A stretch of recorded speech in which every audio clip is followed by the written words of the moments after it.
Membership டார்கெட்ல பொறுத்த நான் டைரக்டா விஷயத்துக்குள்ள போயிடுறேன். வராமல் தேவையில்லாம பேசுறேன். மெம்பர்ஷிப் பொறுத்த வந்து என்ன டார்கெட் வச்சிருக்கீங்க? 10 பேர். உங்க எக்ஸிஸ்டிங் மெம்பர்ஸ் ஸ்ட்ரென்த் என்ன?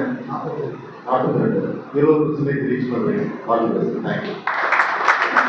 இது ஒரு பெரிய விஷயம் என்னன்னா 10 பேரையும் மைரோட்டில் ஏற்றி ஆன்லைனில் ஏற்றாம வச்சிருந்தீங்கன்னா பர்பஸ் உலகளாவிய உறுப்பினருடைய அந்தஸ்து கிடைக்காம போகுது. ஸோ நீங்கள் அவங்கள என்ன சொல்லி அலெக்ஸ் வந்தீங்களோ அதை அவங்களுக்கு நிறைவேற்றி கொடுக்கணும். அது உங்களுடைய முக்கியமான கடமை. மைரோட்டியில் இங்கே எத்தனை பேர் மைரோட்டியில் லாகின் ஆகிருக்கீங்க? ரோட்டரி மெம்பர்ஸ் கிடையாது, எல்லாருமே ஆயிடுச்சா? So wonderful. இல்லை அப்படி யாராவது புது உறுப்பினர்களை இணைச்சிட்டு அவங்களை இமீடியட்டாக நீங்கள் மைரோட்டியில் லாகின் பண்ணுங்க. அது ரொம்ப முக்கியம். மைரோட்டி லாகின் இல்லைன்னா அவங்க ரோட்டரி உறுப்பினருங்கிற ஒரு முழுமையாக அடைய மாட்டாங்க. ஸோ தயவுசெய்து மைரோட்டி லாகின் தெரிவிப்பாங்க. அதை பிரசிடென்ட் நீங்கள் தான் எடுத்து பண்ணணும். அது ஏதாவது சந்தேகம் இருந்ததுன்னா ரோட்டரி ஆஃபீஸர்ஸ் இருக்காங்க, நீங்கள் அவங்களை காணும். இல்லைன்னா டேரக்டாக என்னை காட்டணும். At any time Android. சரியா? ஃபவுண்டேஷன், அதாவது இந்த 2 விஷயம் வந்து ரோட்டரி கவர்னரோட எசென்சியல் மெம்பர்ஷிப் மாடல். அதனால் எப்பவுமே அந்த 2 விஷயத்தை பேசிட்டு தான் அடுத்த விஷயத்துக்கு போகிறோம். ஃபவுண்டேஷனை பொறுத்த மட்டும் நமக்கு மிகப்பெரிய டார்கெட் இருக்குது. எல்லாரும் பிஹெச்எஃப்க்கு எத்தனை டாலர்னு சொல்லி கேட்டாங்க. ரொம்ப பேர் $365 டே மெம்பர் $8 இதுதான் கணக்கு. நீங்கள் கடைசி நாள் கொடுக்கணும்னு அவசியம் இல்லை. நாளைக்கே $365 கொடுத்துட்டீங்கன்னா பேலன்ஸ் பாயிண்ட் மேட்ச் பண்ணி பிஹெச்எஃப். அவங்க கிளப்பில் எத்தனை பேர் பிஹெச்எஃப் சார்? 10 பேர். எம்பிஹெச்எஃப் ஆல்மோஸ்ட் பிஹெச்எஃப்குள்ள தான் வருது. எத்தனை பேர் இன்னும் பிஹெச்எஃப் ஆகலாம்? 20 பேர் ஆகும். 20 பேர் ஃபவுண்டேஷனுக்கு ஏதாவது கான்ட்ரிபியூட் பண்ணியிருக்காங்களா? எதுவுமே பண்ணல. நீங்க என்ன பண்ணுங்க, அந்த எல்லாரையும் கான்ட்ரிபியூட் பண்ண வைங்க. ஒரு குறைஞ்சது $25 பண்ணுங்க. ரொம்பலாம் வேண்டாம்.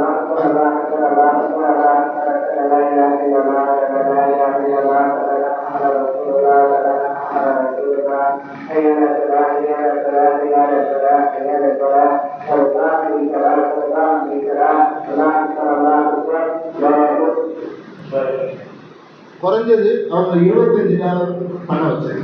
அப்படிங்கிறப்ப உங்களுக்கு ஒரு ஸ்பெஷல் ரெகக்னைசேஷன் என்ன கிடைக்குமா? 100% கான்ட்ரிபியூட் பண்ண கிளப்புங்கிற ஒரு ரெகக்னைசேஷன். அது ரொம்ப முக்கியம். உங்க கிளப்ல எல்லாருமே ஃபவுண்டேஷன் கான்ட்ரிபியூஷன்ல இருக்காங்க. நம்மளுடைய இந்த இயர்ல நம்முடைய டார்கெட் அதுதான். குறைஞ்சபட்சம் $5 கான்ட்ரிபியூட் பண்ண வச்சு. $25 ரீசனபிள். $25 வேல்யூ எவ்வளோ வரப்போகுது? 2000 தான் வரப்போகுது. அது ஒரு பெரிய விஷயம். மித்தவங்களை வந்து பிஹெச்எஃப் வேணுங்கிறவங்க $365 கான்ட்ரிபியூட் பண்ண வச்சுட்டு ஒரு லிஸ்ட் அனுப்புங்க. அவங்க யாராவது என்ன கான்ட்ரிபியூட் பண்ணிருக்காங்க லிஸ்டோட எங்களுக்கு அனுப்புங்க. You will match the point and get PHF. இமீடியட்டாக நாங்கள் பண்ணுறோம். இயர் ரெண்டு கிடையாது. Don't waste the time. Year ரெண்டு வரைக்கும் வெயிட் பண்ண வேண்டாம். பிஹெச்எஃப் கொடுத்துருவோம். அடிஷனலாக எம்பிஹெச்எஃப் தான். நீங்கள் ஒரு பிஹெச்எஃப் தாண்டிட்டு எம்பிஹெச்எஃப் தான். அது பொதுவாக நீங்கள் எம்பிஹெச்எஃப்னு நம்ம போட்டுக்கிறோம். பட் பிஹெச்எஃப் தான் கணக்கு. 2 பிஹெச்எஃப்னு கணக்கு, 3 பிஹெச்எஃப்னு கணக்கு. அதான் விஷயம்.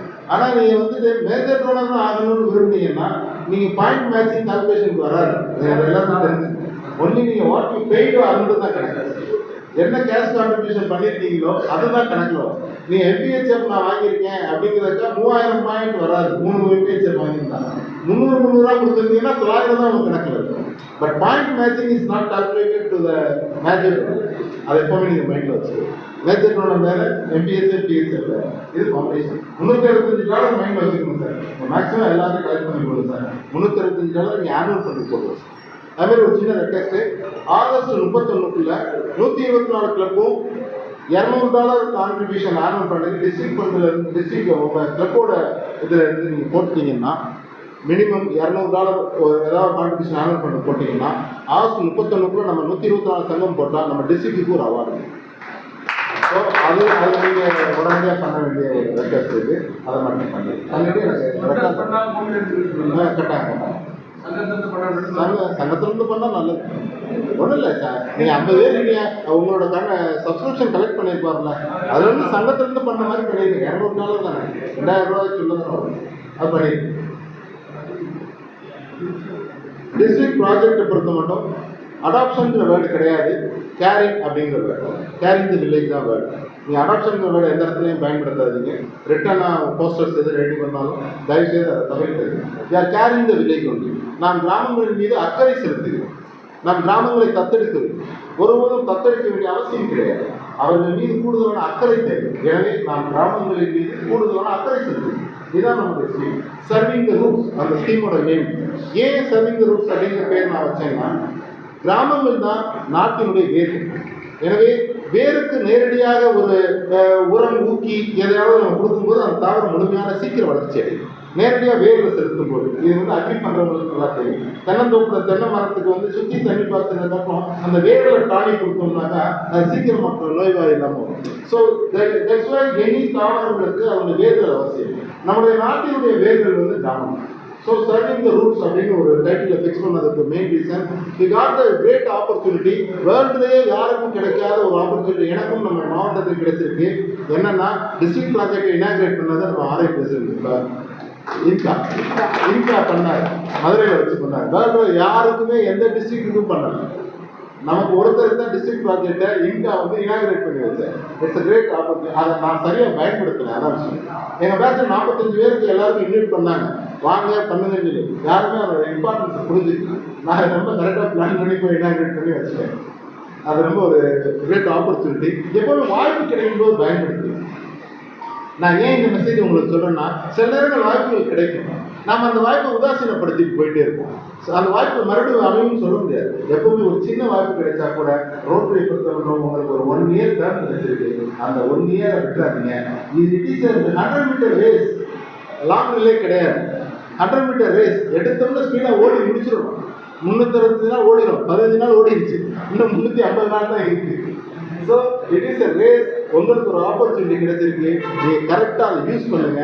உங்களால் என்ன செய்ய முடியும்னு உங்களுக்கு தனிப்பட்ட விருப்பங்கள் இருக்கோ, ரோட்டரியில் உங்களுடைய தலைமையில் அது மக்களுக்கு பயன்படக்கூடிய வகையில் பயன்படுத்தும். அறம் அப்படிங்கிற ஒரு வார்த்தை அழகாக நம்ம சூஸ் பண்ணியிருக்கோம். அந்த லோகோவை பார்க்கும்போது எனக்கு அவர் சொன்ன கவிதையில் ஒரு வரி ஞாபகம் வருது. அந்த பசுமையான மரத்திற்கு அறம் என்கின்ற அற்புத சொல்லலை, அந்த அறம் என்கின்ற அற்புத சொல்லுக்கு அந்த பசுமையான மரம் அப்படின்னு நான் சொல்லணும்னு சொல்லுவேன். பிரகாஷ் சரியா சொல்றேன்னா, இந்த மாதிரி விஷயம் பிரகாஷ் எக்ஸ்பர்ட் ஒப்பீனியன் கேட்டுக்கிறோம். முன்னாடி எனக்கு இந்த லோகோ ரொம்ப ஒரு இன்ட்ரெஸ்ட் பண்ண ஒரு லோகோ, அதனால தான் நான் அதை இது பண்ணி வச்சிருக்கேன். பொதுவாகவே அறம் அப்படிங்கிறதோட உண்மையான அர்த்தம் என்ன தெரியுமா? ஒருவருக்கு நம்ம ஒரு விஷயத்தை கொடுப்பது மட்டும் அறம் இல்லை. ஒருவருக்கு நீங்கள் பணத்தை கொடுப்பது மட்டுமோ, அன்பை கொடுப்பது மட்டுமோ, அக்கறையை செலுத்துவது மட்டுமோ அறம் கிடையாது. உங்களுடைய ஏதோ ஒரு செயல்பாட்டினால் யாரோ ஒரு மனிதன் ஆழ்மனதில் பாதிக்கப்பட்டு அவன் அந்த செயலை தொடர வேண்டும். அதுதான் உண்மையான அறம். நீங்கள் செய்யக்கூடிய ஒரு அற்புதமான செயலால் ஆழ்மனதால் பாதிக்கப்பட்ட மனிதன் அவன் அந்த செயலை, நீங்கள் அவனுக்கு செய்த செயலை அவன் தொடர வேண்டும். அதுதான் உண்மையான அறம். ஃபார் எக்ஸாம்பிள், ஒரு மரம் நடுறீங்க அப்படின்னா, ஒரு மரம் நடுறதுல பார்த்துட்டு அவன் அந்த நிலத்தை அனுபவிக்கிறான் பாருங்களேன் ஒருத்தன், பழத்தை அனுபவிக்கிறான் பாருங்களேன் ஒருத்தன், அவனுக்கு மரம் நடணும்னு தோணும். உங்களுடைய செயல்பாடு அப்படி இருக்கணும். ஒருவருக்கு படிப்புக்கு நீங்க ஃபீஸ் கட்டுறீங்க அப்படின்னா, அதுல பலம் அடைஞ்சு டாக்டராவோ இன்ஜினியராவோ ஆனவர் ஒருத்தர், அவர் நான் இப்படி பலம் அடைஞ்சேன், நான் 10 பேருக்கு ஹெல்ப் பண்ணணும், நான் 10 பேரை படிக்க வைக்கணும்னு தோணணும். நீங்க அந்த மாதிரியான ஒரு பாதிப்பை இம்பாக்ட் அவனுக்கு ஏற்படும். தட் இஸ் அறம். நீ அறம்ங்கிறது சாதாரண ஒருத்தருக்கு சாப்பாடு கொடுக்குறது, ஒருத்தருக்கு ஃபீஸ் கொடுக்கறது மட்டும் அறம் கிடையாது. அறம் என்பது அற்புதமான சொல். அந்த சொல்லினுடைய உண்மையான அர்த்தம் இதுதான். இதை நம்ம ரொட்டேரியன்ஸ் எல்லாரும் புரிஞ்சுக்கணும். அப்புறம் தையல் மிஷினை பற்றி பேசுறீங்க. நாங்கள் ஒரு கிளப்புக்கு மேக்ஸிமம் 10 மிஷின் தான் பிளான் பண்ணுறோம். நீங்கள் 33 மிஷின் கொடுத்துருவோம். ஃபர்ஸ்ட் ஃபேஸில் 250 300 மிஷின் பிளான் பண்ணியிருக்கோம். ஏன்னா மொத்தம் த்ரூஅவுட் இயர் 1000 மிஷின் பிளான் பண்ணோம். ஃபர்ஸ்ட் ஃபேஸில் 250 300 பிளான் பண்ணோம். சப்போஸ் மற்ற கிளப்பு பார்ட்டிசிபேஷன் கம்மியாக இருந்தாலும் உங்களுக்கு 33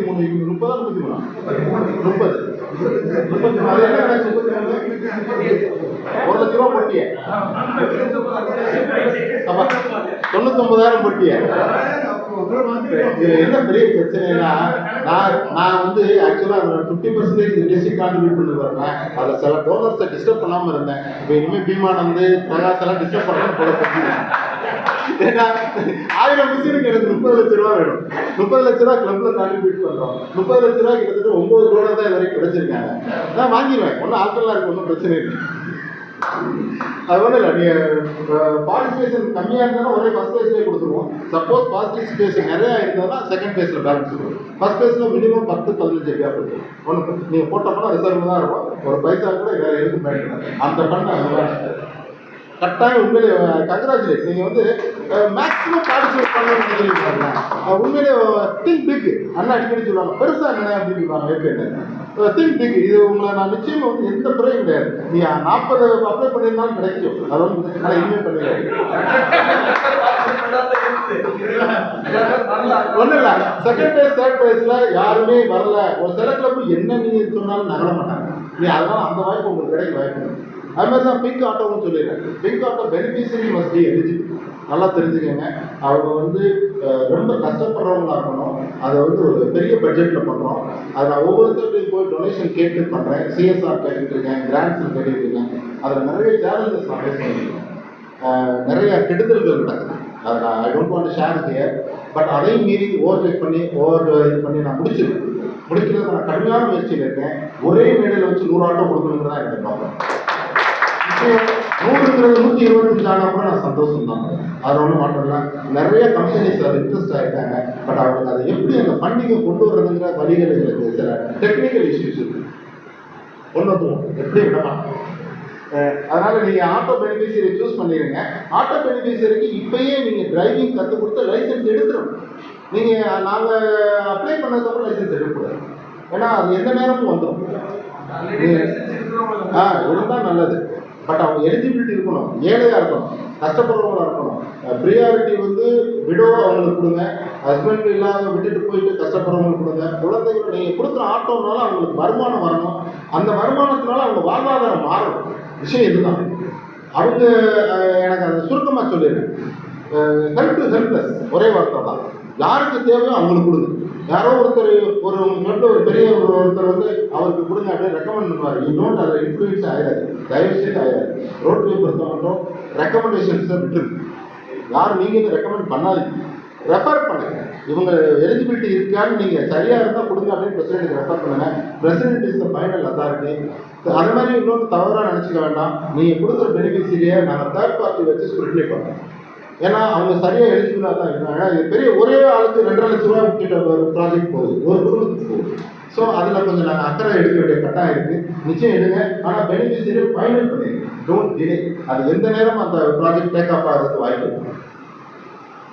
அது மாதிரி குளோபல் கிராண்டை பொறுத்த வந்து நீங்கள் ஒரு விஷயம் சொன்னீங்க.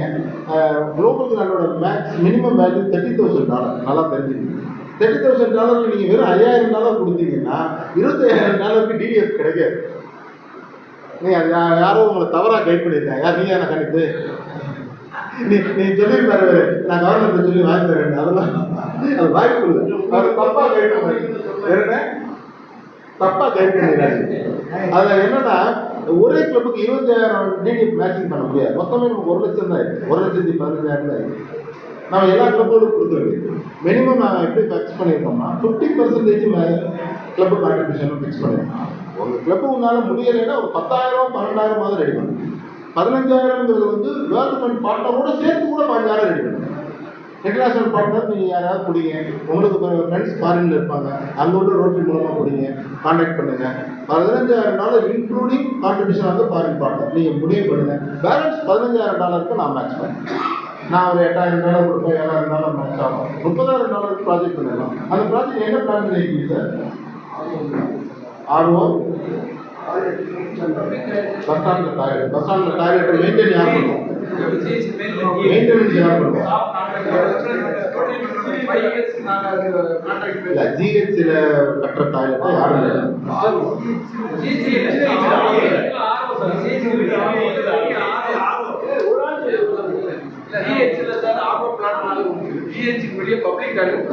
பப்ளிக் டாய்லெட் யாரும் மெயின்டைன் பண்ணுவோம்?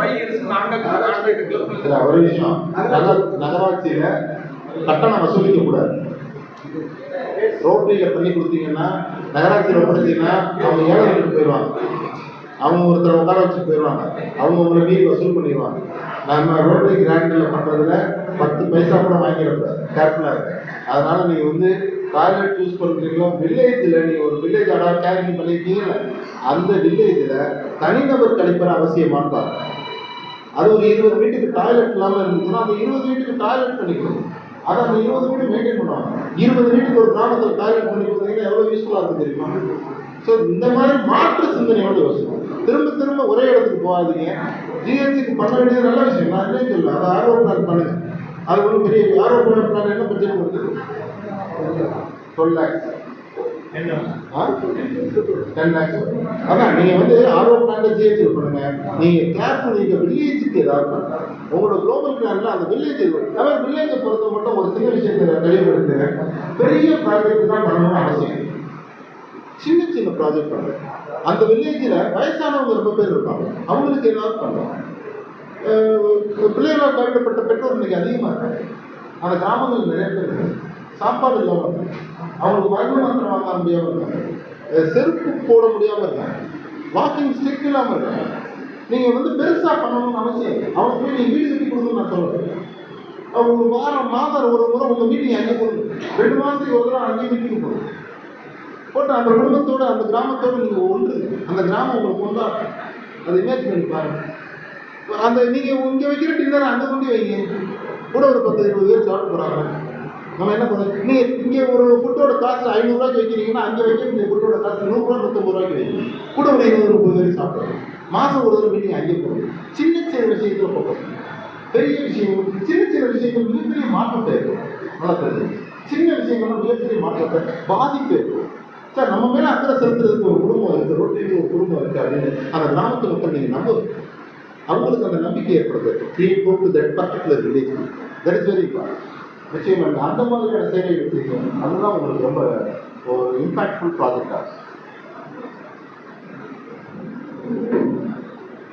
அவ்வளோதான், ஸ்பீச் முடிஞ்சு. அனௌன்ஸ்மெண்ட் மட்டும் 2 பேருக்கு அனௌன்ஸ்மெண்ட் பண்ணிடுறேன். 28ஆம் தேதி 26ஆம் தேதி சின்ன பண்ணிட்டீங்கன்னா எத்தனை பேர் பண்ணீங்க? 3 பேர் போதும், 5 பேர் பண்ணீங்க. தேங்க்யூ. அடுத்த செமினார் என்னைக்கு பிரகாஷ்? ஆகஸ்ட் என்னைக்கு? 16. அவர் தான் ஃபவுண்டேஷன் சேர்மன். எதிரிங்க அவரை ரெகனைஸ் பண்ணோம். ஃபவுண்டேஷன் செமினார் சேர்மன் அவர் எதுவுமே பண்ணாமல் எல்லாத்தையும் தெளிவுக்கு அமைதியே பண்ணாங்க. ஃபவுண்டேஷன் செமினார் வந்து ஆகஸ்ட் 16 திருநெல்வேலியில். அது open to all, not for president secretary கிடையாது, எல்லாருக்கும் வந்துக்கலாம். ரோட்டு ஃபவுண்டேஷன் செமினார்னால பயந்துட்டு வராமல் இருக்கிறாரிய. உங்களோட பணம்லாம் கேட்க மாட்டோம், உங்களோட நீங்கள் கொடுத்தா தான் வாங்கிக்கணும். கொடுக்குறவங்க நீங்கள் ஆட்டோமேட்டிக்காக அன்றைக்கி எங்களை டிக்ளேர் பண்ணால் போதும். நீங்கள் ஆட்டோமேட்டிக்காக ஃபவுண்டேஷன் நீங்கள் டேரெக்டாக எங்களுக்கு ஒன்லி டிக்ளரேஷன் போதும். நீங்கள் கொண்டாந்து அங்கே செக்கப் கொடுங்க அப்படின்னு நான் உங்களை ஃபோர்ஸ் பண்ண மாட்டேன். நீங்கள் என்ன டிக்ளேர் பண்ணிங்களோ உங்களை ஹானர் பண்ணி மேலே இதான் என்ன கொடுக்குறீங்கன்னு மட்டும் நீங்கள் டிக்ளேர் பண்ணால் போதும். அது மாதிரி கொடுக்கணும் அப்படின்னு நினச்சிங்கன்னா டிடிஆர் செக்கு கொடுக்காது. செக்கில் என்ன பிரச்சனை வருதுன்னா, செக்கு வந்து ரிட்டர்ன் ஆகிடுது. ஒரு சின்ன கரெக்ஷனில் வந்து ரிட்டர்ன் ஆகிடுது. சின்ன கரெக்ஷனில், அதாவது சிக்னேச்சரில் புள்ளி வைக்காமல் இருப்பாங்க, சின்ன கோடு போடாமல் இருப்பாங்க, அதனால ரிட்டர்ன் ஆகி செக் அங்கேயே கிடந்துருக்கு. நிறையா ஃபவுண்டேஷனில் அந்த மாதிரி இதாகிடுது. ஸோ டிடி கொடுங்க, அல்லது நீங்கள் ஆன்லைனில் ஏற்றிட்டு எங்களுக்கு தவிர்த்து அந்த ஆன்லைனில் ஏற்றுற ரெக்கார்டை காட்டுங்க. உங்கள் நேம் ஆன்லைனில் ஏறிச்சாங்கிறதையும் செக் பண்ணுங்கள். நீங்களே போய் மைரோட்டில் செக் பண்ணலாம். எங்கிட்ட செக்கு கொடுக்கணும்னு இம்பார்ட்டன்ஸ் கிடையாது. நீங்கள் வேறு வழி இல்லை, நான் உங்கள்கிட்ட தான் செக்கு கொடுப்பேன்னா கொடுங்க, நான் வாங்கிக்கிறேன். ஒன்றும் எனக்கு ஒன்றும் சிரமம் வாங்கி நான் உங்கள் நம்பர் போட்டு அனுப்புகிறேன், ஒன்றும் பிரச்சனை. ஆனால் ஃபவுண்டேஷன் கான்ட்ரிபியூஷனை பொறுத்த மட்டும் எல்லாரையும் பார்ட்டிசிபேட் பண்ணாது. நான் சொன்னேன் அந்த 25 கேமரா எல்லா மெம்பரையும் போட வைங்க. எக்ஸிஸ்டிங் போட்டிருந்த மெம்பர்கிட்ட நீங்கள் கூடுதலாக வாங்கிக்கீங்க. போடாத மெம்பர் இருக்காங்க, அவங்க ஒன்றுமே போடாமல் இருக்காங்க, அவங்க எனக்கு போட வச்சு எனக்கு இந்த மந்த்துக்குள்ள ஒரு ரீச் பண்ணி அதை ரீச் பண்ணிங்கன்னா நான் உங்களை ரெகனைஸ் பண்ணுவேன். ஃபவுண்டேஷன் சென்டர் தான் அதுக்கு ஒரு சின்ன ரெகனைஸ். எனக்கு பட் ரெக்கார்டு வந்து இந்த மந்த் டைமுக்குள்ள வரும். கான்ஃபரன்ஸ் எங்கே எல்லாருக்கும் தெரியுமா? ஜனவரி. எங்கே? அதெல்லாம் தெரிஞ்சிருக்கு எல்லாருக்குமே. Again we go to Kodaikanal, the same place, same venue, same hotel, but something different. நிறைய மாற்றங்கள் இருக்கும், நிறைய கூடுதலான விஷயங்கள் இருக்கும். நீங்கள் விரும்பக்கூடிய அளவுக்கு இருக்கும். நிச்சயமாக அதோட ரெஜிஸ்ட்ரேஷன் வந்து ஓப்பன் ஆக போகுது. 28 ஓப்பன், 26 ஓப்பன் பண்ணலாம்னு நினைக்கிறோம். சப்போஸ் அது தெளிவு போனாங்க ஃபவுண்டேஷன் செமினார் ஓப்பன் பண்ணிடுவோம். லேக் ஓப்பன் ஆகிடும். எல்லாரும் குடும்பத்தோடு வாங்க. வேறு உங்கள் இதில் வந்து நீங்கள் லேடி உறுப்பினர்ஸ் இருக்காங்களா? இல்லை, உங்கள் மிஸ்ஸஸ் இருக்காங்க. எத்தனை ஒரே ஒரு ஆள் தான் இருக்காங்களா சார்? 2. நான் கேட்குறது எத்தனை பேர் லேடி உறுப்பினர்? அது தப்பு இல்லையா? அது தப்பு. நீங்கள் பண்ணது மிகப்பெரிய தவறு. ஒரே ஒரு லேடி உறுப்பினர் வச்சுருந்தீங்கன்னா அவங்க எப்படி மீட்டிங் வருவாங்க? குறைஞ்சது 10 பேராவது சரி. நீ ஒன்று உங்க சோர்ஸ் உங்க ஒய்ஃப் ஏறி சேரல, செக்ரட்டரி ஒய்ஃப் ஏறி சேரல, நீ அவர் மிஸ்ஸஸ் சேர்த்தீங்க இல்லை, ஏன் சேர்க்கல? காலேஜ் ஏன் உங்க வீட்டில் சேர்க்கல? இதுதான் விஷயம். எல்லாருமே இது வந்து it is the shortest formula. நீங்க வந்து ஸ்பௌசஸ் மெம்பர் நீங்க சேர்த்துட்டீங்க உங்ககிட்ட மாமா இதாச்சா?